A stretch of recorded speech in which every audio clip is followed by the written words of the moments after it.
to the XP Team USA podcast. We're digging the plugs and pinpointing the topics you want to hear.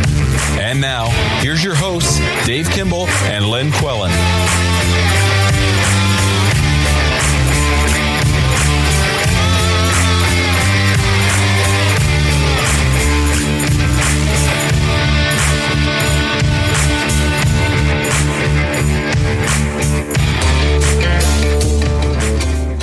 This show is brought to you by XP Metal Detectors. XP Metal Detectors is a high-end, innovative metal detector company with great machines and great pinpointers. For more information, go to xpmetaldetectors.com. For a dealer near you, try a Google search or go to xpdeus-usa.com.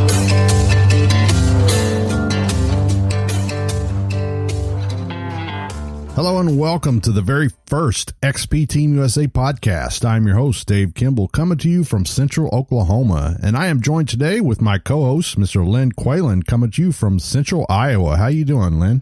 Hey, Dave. I'm doing really good. Been out hunting all week, maybe 4 days in a row at the old coal mine. It's abandoned now. The people are long gone, and the coal's all long gone, and having a ball there. Just all kinds of relics, more relics than there is coins or jewelry. Don't forget to check out the end of the podcast where we'll be announcing the winner of the contest that was brought to you by Texoma Metal Detectors, the MI6 Pinpointer giveaway. David Finley had posted a contest on our Facebook group giving away an MI6 Pinpointer, and we are announcing the winner tonight at the end of this podcast. So find out who wins and stay tuned. And check out Texoma Metal Detectors. That's TEXHOMA Metal Detectors. Hey, tell me about this this French trading post that you got down there that you did a little bit of a hunt or a walk through the other day. Oh, yeah, that was pretty fun. I got invited to this French and Indian trading post down here over by the Red River. Me and a few guys went out and hunted for a little bit and found a bunch of musket balls, and it was about mid-1700s era, I guess it was. And then we found a bunch of musket balls and Indian artifacts with metal points and old gun parts and these little hammered out rolled pieces of metal into little cones, and they were used as beads by the Indians to jingle. And found a whole bunch of those and nails and tools and all kinds of stuff. It was pretty cool. It was probably the oldest stuff I've ever found. That'd be great. I know that Iowa back in the day, early 1800s, was pretty much all Indians. The Meskwaki Indians and the Fox, F-A-U-X Indians, occupied all this land in Iowa. Then we started buying all the land from them. And actually, the Meskwaki tribe is still here north of Des Moines. But I think all the stuff that was down this way is probably all covered up commercially now with businesses and all the streets now. Oh, yeah, that's really cool. Yeah, I already got everything put in a display case and all that and going through everything. So, yeah, I'm pretty happy with it. Well, that sounds good. I'm excited about this show, Dave. I can't wait to get a guest on here and hear some of his stories, and maybe I'll even get some tips from him on Civil War artifacts. Oh, yeah, right. This guy, he does a lot of good Civil War stuff. He's always posting some pretty cool stuff. So today's guest we got is going to be John Deville, and we're going to have him, and he's also going to be our first dealer of the month with Miss Lou Metal Detectors. And also we have our Grant Hansen going to be doing our Express News today. So looking forward to that. Yeah, it'll be a good show. I can't wait. Hopefully we'll get John on here real soon. I got a lot of questions to ask him. Oh, yeah. Yeah, so I posted this thing the other day, and I was wanting to know if you even heard about it. It's kind of funny. I just came across it just a little bit ago. I forgot all about it, and I just wanted to bring it up and talk about it. But have you ever heard of the Forrest Fenn? Forrest Fenn.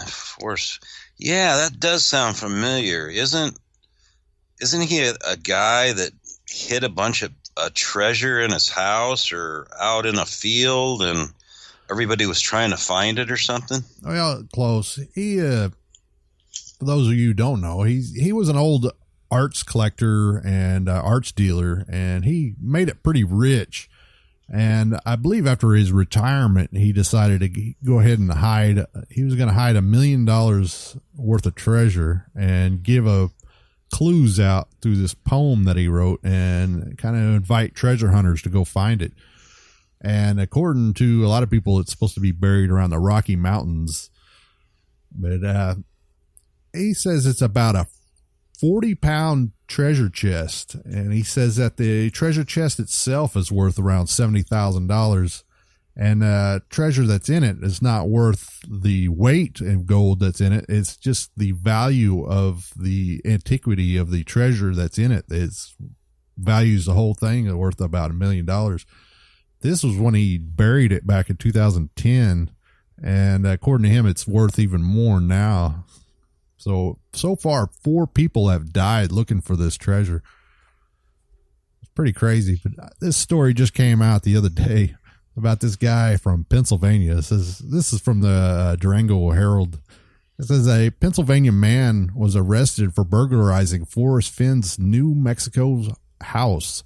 He told police he believed the famed art and antiques collector treasure would be there, according to the authorities. Robert Miller of Pine Grove, Pennsylvania, was arrested Friday and charged with residential burglary, breaking and entering, and criminal damage to property after he used an axe to break into Finn's old Santa Fe home. He says that he told the officers that he flew there because he believed the treasure chest that Finn says has stashed somewhere in the Rocky Mountains regions, said to be filled with gold coins and other valuables were worth more than $1 million, was at Mr. Forrest Finn's house. Miller said that he needed the treasure to get out of financial dire situation.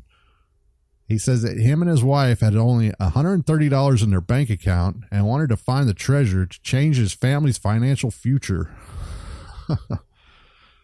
You ask me, I wonder how much the plane ticket from Pennsylvania to New Mexico actually cost. He had to get a round trip.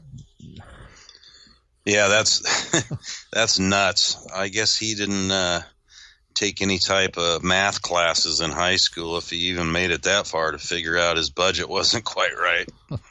He had to get to the airport to Finn's house too. I mean, did he take an Uber or did he rent a car? Yeah, no kidding. Yeah, had to be Who knows? That is one nutty story. Yeah, he had to spend at least $500, $800 just to get there, and now you have $130 left. I guess that's for his bail. Let's go into the introduction of John. All right. Well, before we get into that, let's listen to this. XP Metal Detectors now introduces the new X35 search coils. Designed around a brand new electronic advances, these new high-performance and versatile coils will allow you to choose from a wide range of frequencies, ranging from 3.7 kHz to 27.7 kHz. In total, there are 35 available frequencies based around 5 main frequencies that are quickly accessible. A new boost mode is now an option on frequencies 3.7 kHz to 4.4 kHz and can significantly increase detection depth on highly conductive targets such as large masses and large silver coins. The new X35 search coils will now be available as option as the same price as the previous coils, and also now will be standard with a brand new dais. So get your X35 today. Today's guest we have is Mr. John Deville. He goes by LA Gold, and he is also our dealer of the month with Miss Lou Metal Detectors. How you doing, John? Doing good. How are y'all? All right. Great. Hey, John, I heard that you hunt a lot of relics and a lot of Civil War artifacts because you have a lot of Civil War history down in Louisiana. Is that true? Very true. We have tons of Civil War history. If you know how to research and find the locations, it's out there for sure. Yeah, that's some up here in Iowa, John. We don't have it all, and I know David doesn't have a whole lot of it there in Oklahoma. But I was going to ask you, how hard is it to get into some of these permissions? I mean, what kind of research do you got to do to get into these sites? Oh man, it's tons of research. All the sites that are just open, you can quickly find on the internet. They've been just beat to death through the years. So really, you got to get down deep and reading diaries and things of that nature, or some of it you can get in the what's the name of the books? I'm trying to think. I'm drawing a blank right now. The official records of the War of the Rebellion.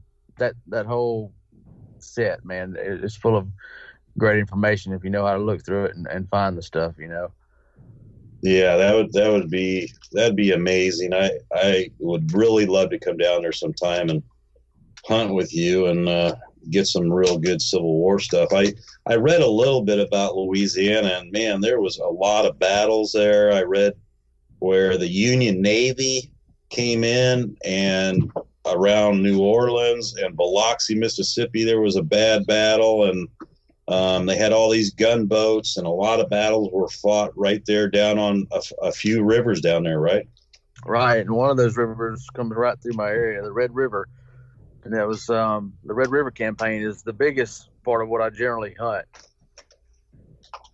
Red River. I think the Red River's up here. I used to go catfishing up here. If it's the same one that probably runs north to south, I bet. Probably the same one.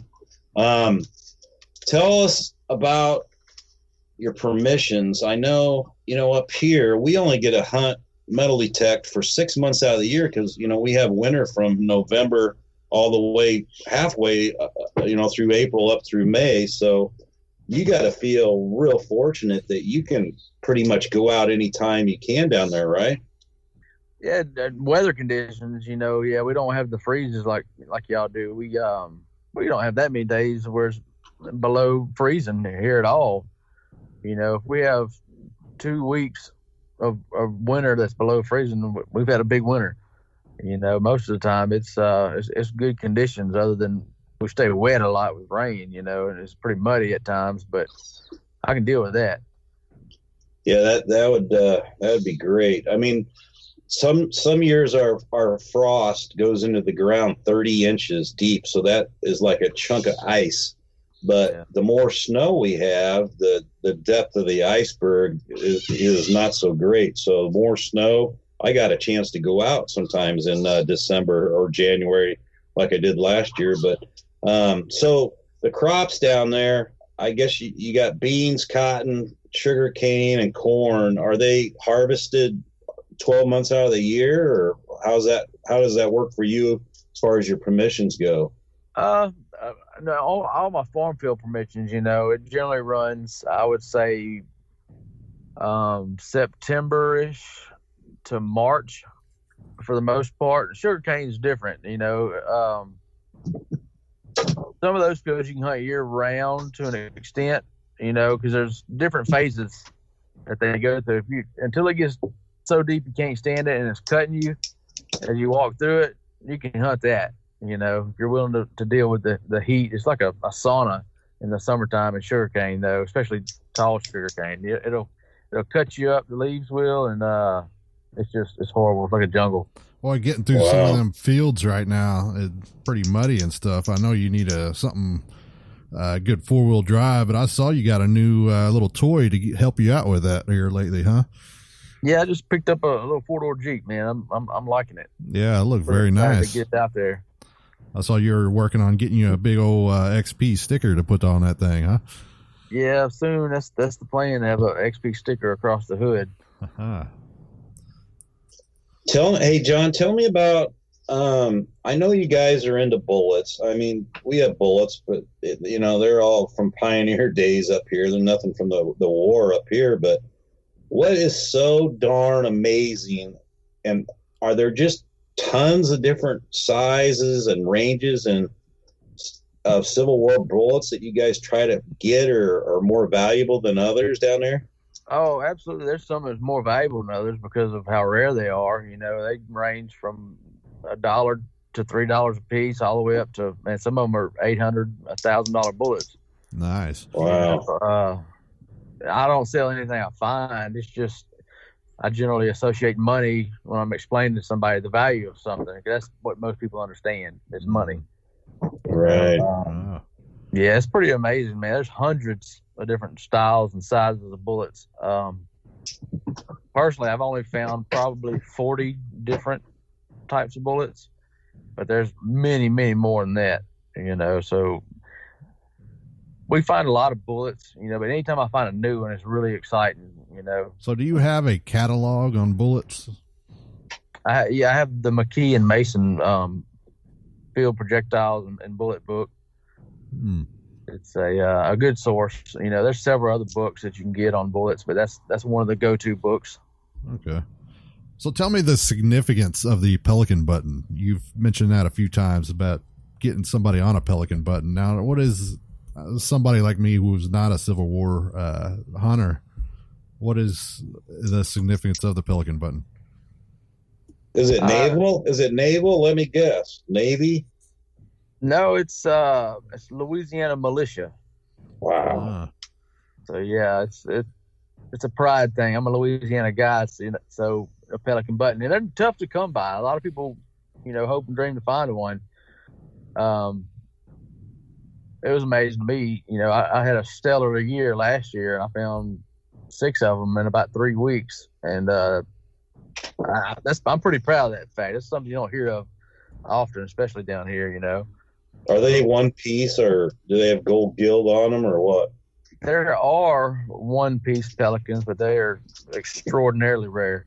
Mine are 2-piece, and they do have gold gild on them. There's 2 or 3 different versions out there, and personally, I've only found one particular version. There's still a couple of other ones I'd like to find, but they're there in the sites where I'm hunting. I just hadn't found one of them. Wow. How's your better half? What does she think of all the stuff that you find? You got a way that you display it in your home, or do you have like a man's cave or an extra bedroom where you put all your stuff, or are you trying to do displays for them? Well, I used to not have a display, but my mom and dad had a real nice one built for me. It was made from pallet wood, the oak pallets. Mm-hmm. They planed the boards down and built a really nice display case for me with several drawers. I love finding marbles in farm fields, and I got 2 drawers in it. There's 4 marbles alone, and I have drawers for bullets and buttons and other things. And I don't keep all my stuff in that. Some of my stuff is too valuable to leave out where people could get to it. As bad as things are these days, the valuable stuff I keep elsewhere. To keep it safe. Right. I'd like to hear, I heard rumors, and I know David's real interested, but I guess you might have an outing with a good friend of yours where you guys went out because he's never found a Civil War round ever, and you were going to take him to a site because you thought you could guarantee a find on a bullet. Tell us a little bit about that story. Yeah, it's pretty neat. I'd met these people through Facebook. It was a man and a woman, a husband and wife. Really good friends of mine, and they've since moved from here to Virginia. But at the time, they'd never been Civil War relic hunting, and I had a site that I figured we could find some bullets on, and we spent the better part of the day. And I think they had found a couple of a case shot from some artillery shells and stuff, little round balls. But I was trying to get them a 3-ringer or a ringtail sharp, something of that nature. And I had found a couple of bullets, and earlier in the day, I found a couple of artillery shell frags. And I remember saying to them, one of these days I'm gonna find one of these holes. And later on, 30 minutes or so later, I was trying to get them into a certain little area where I've always found bullets. I kind of lined them up, told them the direction we were going to go. And as I told them that, I said, hang on just a minute. Let me dig this piece of trash up. And it was just a signal, like a piece of aluminum almost, but it sounded different. It just is enough to make me want to dig it. I was getting lazy. I figured it was going to be trash, so I dug this hole. And I guess the first couple of chunks of dirt I took out was about a foot or so deep. And then I stuck my Predator shovel down into the ground again, and I hit some iron. And I've dug big pieces of pipe up in this place before too, so I didn't think nothing of it, And I pulled another big plug of dirt out, and I seen this green disc in the bottom of the hole. And at this point, the hole was probably getting close to 2 feet deep. And so I see this green disc, and I know it's brass, and I'm thinking to myself, I was done a piece of tractor equipment, some brass that broke off or something, So I reached my hand down in the hole. I grabbed that piece of brass, and it's got some weight behind it, So I start pulling it. I see it getting longer and longer. And it's iron, and then it pops out of the ground. And I realize what I'm holding in my hand. And I have my XP laying to the side. I got my headphones on. I got this shell in my hands. I lay the shell on the ground. I grab my headphones, and I'm just screaming and hollering. Sling my headphones across the field. I'm so excited. Just losing my mind, It's one of those things I never figured I'd find, And I was so glad that those guys got to witness it, because it was really a special moment for me. It's one of those moments I'll never forget. How long was it, John, and how big in diameter was it? It was a smaller shell, but an extremely rare shell. It was, I want to say it's about 9 3/4 of an inch long and 3 inches in diameter. It was an artillery shell made in Marshall, Texas. Wow. How do you know if they're live still? Do you know? Can you tell by looking at it or not really? Well, generally when you find one hole, it's live unless it's a bolt, which is a solid iron shot. Lots of times you'll see a fuse in them. This one in particular would have had a wood style adapter with a paper fuse in it. And all that was gone naturally, but still it would have powder inside of it, And, is that something you know how to diffuse and end up restoring it a little bit later? Or do most people that find stuff like that, all the time, do they ship them off to a safety expert or something? A lot of people do, and ship them off to somebody else who knows how to do it. And at the time, I was in the middle of learning about a lot of it, and I had a friend help me who's done hundreds of them, and I do disarm a lot of them, people, but anytime I have one in question at all, I still send it to somebody else. Yeah, there's a guy I've watched him do a few videos on him diffusing some of these artillery shells, and he has a whole system where he has a drill press that goes with a weight on it in a shed while he's outside and away from it, and he even soaks it before time and everything. He's done thousands of them before. I guess everybody sends it to him as a go-to. Yeah, you talking about Steve? I think. Yeah, Steve's I think that's his name. Good guy. Yeah, Steve Phillips, I believe. Yeah, that's him. That sounds right.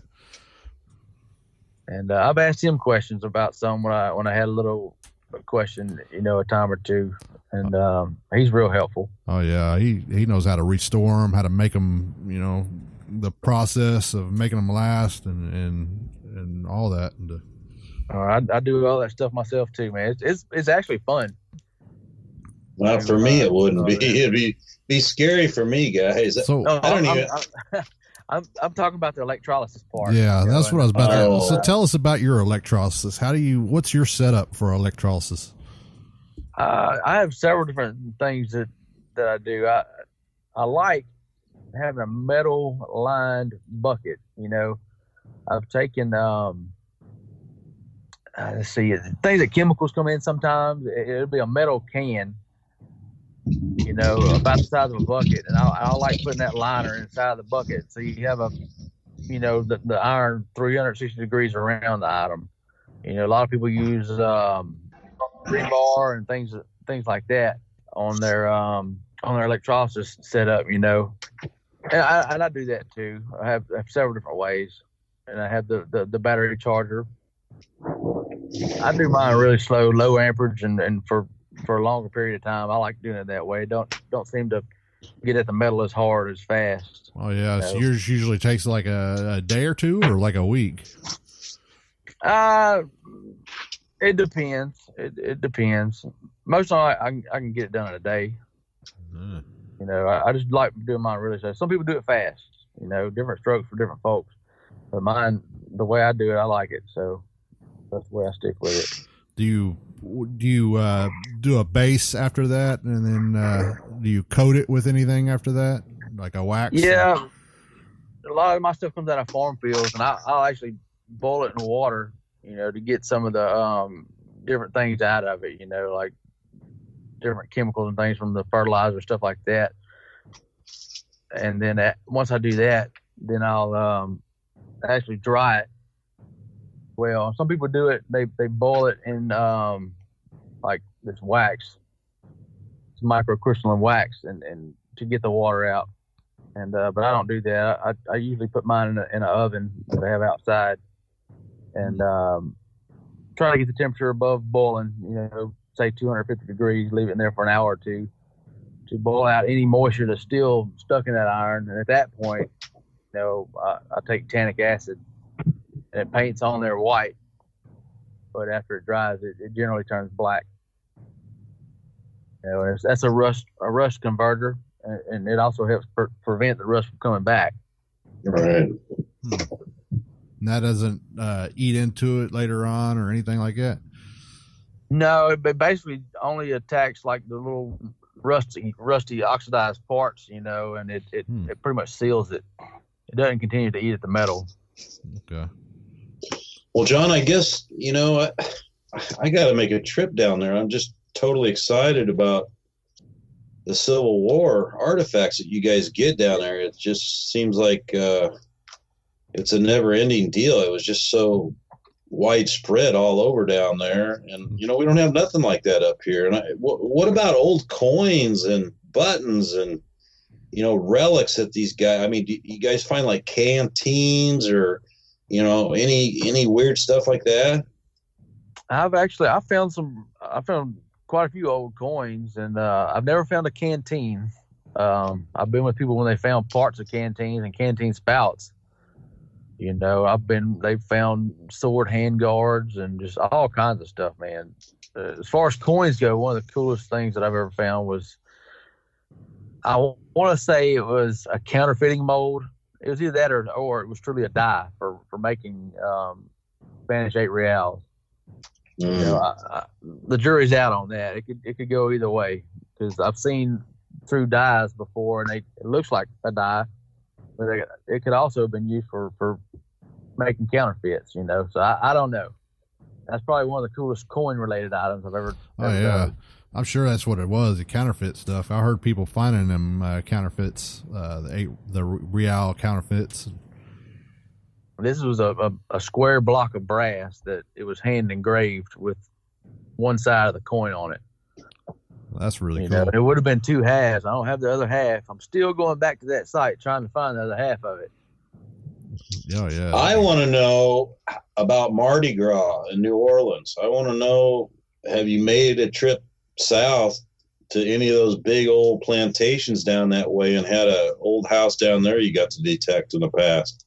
I've never detected in New Orleans, but I've hunted plenty of plantation houses, you know, and a lot of the sites that I do hunt are plantation house sites. You know, the houses no longer stand, but a lot of them is where, you know, plantation homes was at one time. But yes, I've hunted plenty of well, speaking of plantation, speaking of Mardi Gras, I've heard people collecting and going out for Mardi Gras tokens and trying to get the oldest ones. Have you ever found any Mardi Gras tokens? Yeah, I have, and it was heartbreaking to me because I remember the first one I ever dug. I was around a house that the Confederate president at the time, Jefferson Davis, he had been at this house, and I went around one corner of it, and as I was digging, I see this flash of gold, you know, and I'm not thinking about what kind of VDI reading or tone I got or anything. But when I dig this hole, it's just the blackest dirt you've ever seen. And I see that flash of gold, my heart just goes to racing. It's the size of a $20 gold coin, and it was gold in color. So yeah, it got my heart pumping really, really good, and it was a huge disappointment to me, because I can find Mardi Gras doubloons left and right, if I wanted to find them. I like to stick to the pre-1900 stuff. Did you just hear a noise, David? Rapid fire. Mr. Deville, it's time to play rapid fire with me up here in Iowa. And I'm going to give you a couple two-liner answers, and I want you to pick the one that best describes you or what would be your favorite one, just to get the people to know you a little bit better. You want to play? Sure, I'm game. All right, you ready? Not too many questions, maybe about 6, 7 questions, but you're already loose, I can tell that, so you're not uptight. All right, NASCAR or Indy cars? NASCAR. Taco John's or Taco Bell? I refuse to answer that question. Neither. Okay. On the MI6 pinpointer, XP's pinpointer, you use pulse or pitch? Pitch. When you're out hunting or hunting with a few other people in your group, and if you ever seen them whip out foo-foo juice, I think you know what you've seen it on a few YouTube videos. Is foo-foo juice snake oil, or is it really the real deal? Snake oil. Okay. On a scale of 1 to 10, John, how weird are you? Depends who you talk to. I would say, if you talk to my wife, she probably said 10. Okay. Chocolate chip cookies or peanut butter cookies? Peanut butter. Your favorite, seafood or steak dinner? Steak. Cat person or dog person? Absolutely dog. Okay, 3 programs on the TV tonight after we get done with you. Which one are you going to watch? The Walking Dead, CSI, or 48 Hours? Wow. I don't do zombies, so it won't be The Walking Dead. I'll probably go with CSI. All right. And the last one, and this might, you might not answer this one either, but you live close. Saturday football. Are you going to watch LSU Tigers or Ole Miss Rebels? LSU Tigers. Very good. That's all I got for you on this week's rapid fire, David. All right, John. So here's one last question I'll ask you. If you were given a 1-day pass to hunt anywhere in the United States, anywhere that's been illegal or whatever, if you were given a 1-day pass, where would you hunt? Probably Gettysburg Park. Oh yeah, that'd be pretty fun. And it'd be all kinds of cool stuff like the White House lawn or the. Oh yeah, that would be a good one too. Well, I think that's all we got for you. Thanks for joining us. One more thing, we do want to get into our dealer of the month for this month, for the month of November. For those of you who don't know what the dealer of the month is, what we're doing is we're taking on dealers for the dealer of the month. And what they do is they donate a prize and we give it away. And for that, we advertise heavily for the whole entire month of the month that they are on. And we put an ad on our Facebook group, our Facebook news page. We put an ad on our front page of our website. And we also run commercials on our podcast, and we interview their representative on our podcast. So John is our very first dealer of the month with his metal detector business, Miss Lou Metal Detectors. So congratulations on that, John, and thanks a lot for the help. And why don't you tell us a little bit about your company? We're located here in Louisiana, and we named it Miss Lou because at the time when I started selling metal detectors, a friend and I basically started together. He was from Mississippi and I'm from Louisiana, therefore the Miss Lou.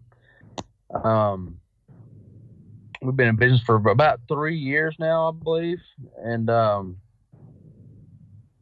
we pride ourselves in selling XP metal detectors, but we do have others that we are capable of getting for you as well. So any questions you have, don't mind contacting me. I'll do what I can to help you.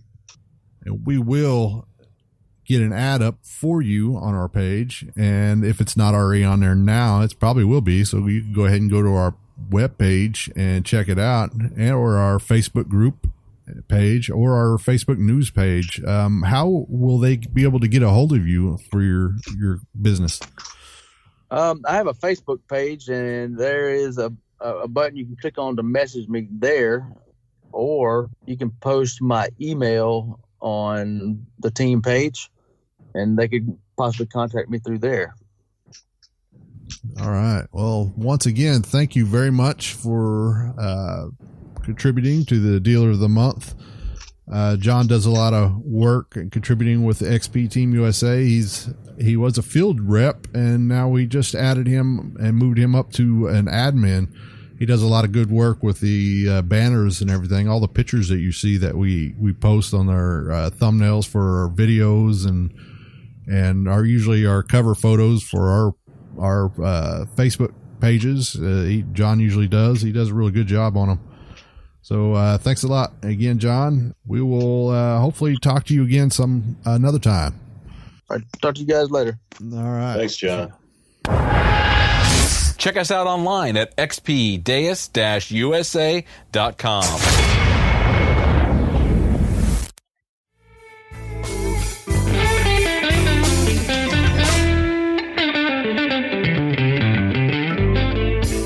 Are needing the highest quality digging tool for metal detecting, then check out Predator Tools. Their digging tools are made from chromoly 4130 and heat treated and tempered to ensure the highest quality product. Predator Tools are made in the USA and are also used in the United States military. All of their tools carry a 5-year warranty and are proven to be the toughest out there. So check out Predator Tools at predatortools.com.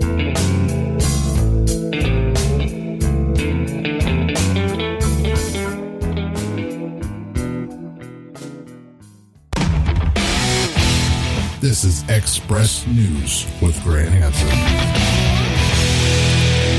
Hey everyone, welcome to Express News. See what I did there? XP, Express. Clever, right? Well, my friend James actually came up with that name, so shout out to him for his creative mind. My name is Grant Hansen. I am an XP Team USA field rep from New Jersey, and each month I'll present this segment, Express News, about treasure hunting, cool finds, or anything else I think is newsworthy that I'd like to share. So what exactly constitutes treasure news? Well, it can be anything from XP Team news and updates, metal detecting finds, product news and updates, national and international discoveries, wherever the wind takes us. So let's get to the news. So let's start off with some XP Team USA news. You know, I love when a fellow detectorist finds something that's eluded them for such a long time. For me, I still haven't found a shield nickel. Now, I found coins and relics from the 1600s all the way up, but this particular coin hasn't surfaced for me. I was recently delighted to learn that XP Team USA field rep from Pennsylvania, Ed Monge, found his first Indian head penny. If you've seen Ed's videos on YouTube, then you know he's already got a great collection of colonial and 19th century items. He was detecting a local spot and found a penny, but for Ed, it just wasn't any penny, it was an Indian head. The date, 1870. In his video, you could see his excitement from finally unearthing this old coin. Congrats, Ed. I'm sure there will be many more to come. I'm always on the internet looking for great discovery stories, treasure, or anything else that piques my interest. Now, not too far from me, in Queens, New York, an airtight iron coffin was discovered, and inside, a mummy. A young African woman was discovered, mummified. At first, officials thought it was a recent homicide, but thanks to her clothing and other evidence, they were able to determine she was from the mid-19th century. You know, iron coffins were only produced for a limited time during the 1800s, and apparently they preserve human remains really well. So well that they were able to see lesions from smallpox on her forehead and chest. Other iron coffins have been discovered in Newark, New Jersey a few years ago. That's even closer to where I live. You can learn more about this amazing discovery and what this young woman may have looked like at livescience.com. I also encourage you to check out the PBS documentary called The Woman in the Iron Coffin, which you can stream online at pbs.org. If you haven't heard already, version 5.2 is now available for the XP Deus. You know, when version 5.1 came out, it improved the connectivity between the Deus and the MI6 pinpointer, as well as the connection speed. Now with version 5.2, they've fixed some reported bugs and improved the connectivity between the coils, remote control, and headphones. If you haven't already updated, I recommend you do get the latest version. You can do so easily at xpmetaldetectors.com. Okay, back to a really cool discovery. I may have to schedule a visit to Norway after reading about this amazing discovery. Archaeologists, thanks to ever-advancing radar technology, have discovered a Viking ship buried beneath an ancient cemetery. While the ship is over 60 feet long, it's only buried 1.5 feet down. In addition to numerous burial mounds, the cemetery hosts the remains of at least 5 longhouses, which is where the Vikings would have lived. Could you imagine having access to detect that area? Obviously, archaeologists will learn just about everything they can about this discovery, and if they need my help, my Deus and I will be on the next plane to Norway, I promise you that. Just like the woman in the iron coffin, you can learn more about this discovery at livescience.com. Well, that's it for this month's segment of Express News. I hope you enjoyed hearing treasures found by others around the world, and you're inspired to go out and find treasures of your own. If you have a story that you think is Express News worthy, please email me at xpteamusagrant@gmail.com so I can investigate it and possibly share it on a future podcast. Thanks so much for listening.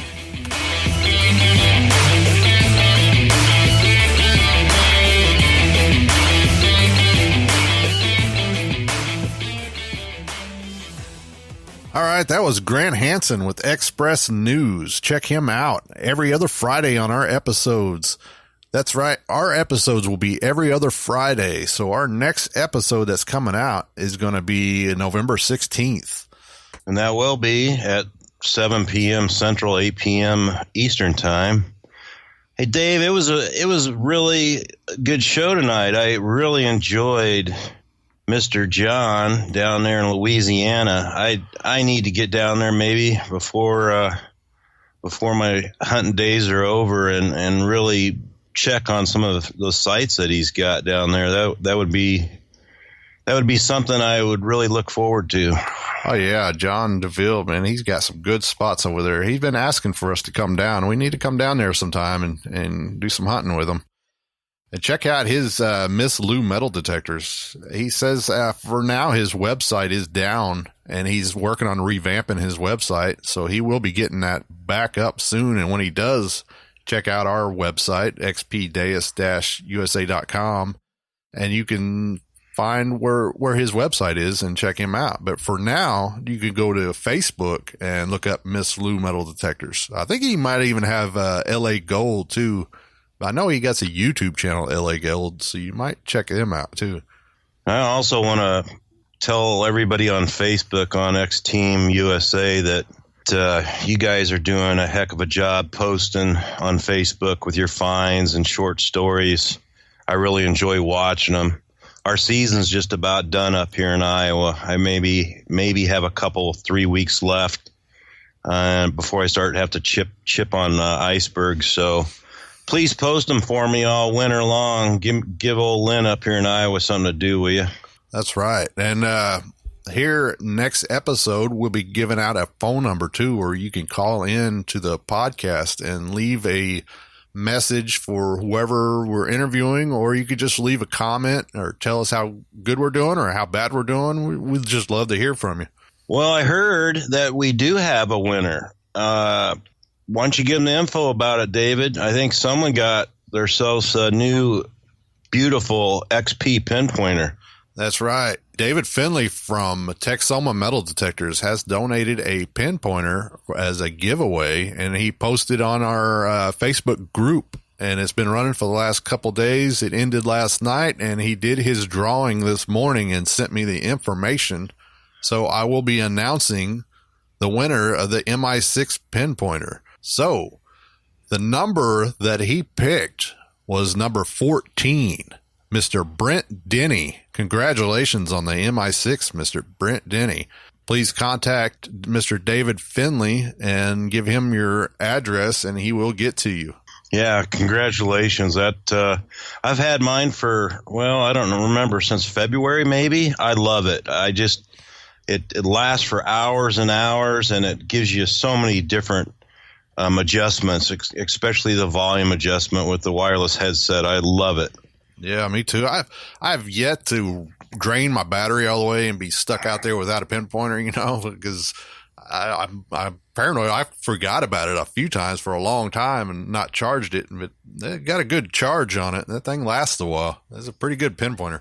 Very good. All right, guys, I want to tell you thanks for listening to David and I tonight, and I enjoyed it, and I'll look forward to seeing you guys on the 16th of November on a Friday with David again. And until then, so long from Central Iowa, Len Quelland up here. Well, until then, keep your coils low to the ground and happy hunting. Dave Kimball here from Central, Oklahoma. We'll see you November 16th. Check out XP's new MI6 pinpointers. Waterproof up to 6 meters. Comes with a lanyard. 7 programs to choose from. 7th being connected to your machine. Rotating holster. 2 audio modes. Pitch and pulse. Rechargeable lithium battery. All around 360 detection. Access all functions with one single button. Vibration on and off. Fast retune. 3 levels of sensitivity. Connected to your machine for more control and run it through your headphones. 50 levels of sensitivity. Recover your lost MI6 with your Deus. For the detectors on a budget, check out the MI4. Get all the same features except for the connectivity.